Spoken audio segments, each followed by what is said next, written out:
الله أكبر الله أكبر الله أكبر الله أكبر. سمع الله لمن حمده. الله أكبر الله أكبر الله أكبر. من هجرت خوكر المبارك خدای علم گله که فایده میگلت خوند چه دف ملا من خوند یا خوندیشه حالا هم دل میکرد سر از رام دعوا مدرسه کرد. چون مدرسه ساله که من مدرسه خوند یا ابتدایی حالا پشتین گیت چون ثانویه ساله که من کردی خوند کردی از این گله که به ضعیف و مزه بیچاره بوم گفتی با ما مدرسه عربی نینن گفتی بله والله یا جواهری هایی اصلا چون تربیه دعوا بری کرد ولی بوم چه کرد کتاب اصلا چون دف سیده حکمت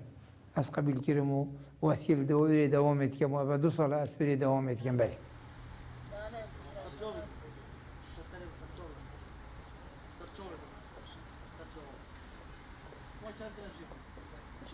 شست و ایتی من مدرسه هلای ام بوینا پیشمرده و بو سوره و حتی مدرسه خلاص سوره جا خلاص بو پشتینگه از یادم امید کرد اصلا شما امید است پس ما خودی شما امید حکیت شما ما هنگی از بابا و که 2 جام دکترا ورگید بود حتی 1 سالش نیست اصلا چون من مدرسه خواند اساس از حش علمیت که از گله حس که از علمی خینم و بالا من اخو حاضر کی شویدی من خواندی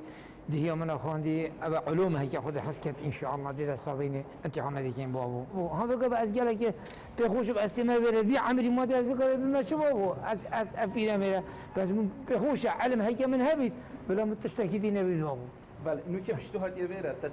چند سالات بود خینین والا بابا اول 2 سال البره سال کش مکردی خوندی مکردی نخوندی میگفتی بابا من نقل کنه جوهری از عربی خینیم بابا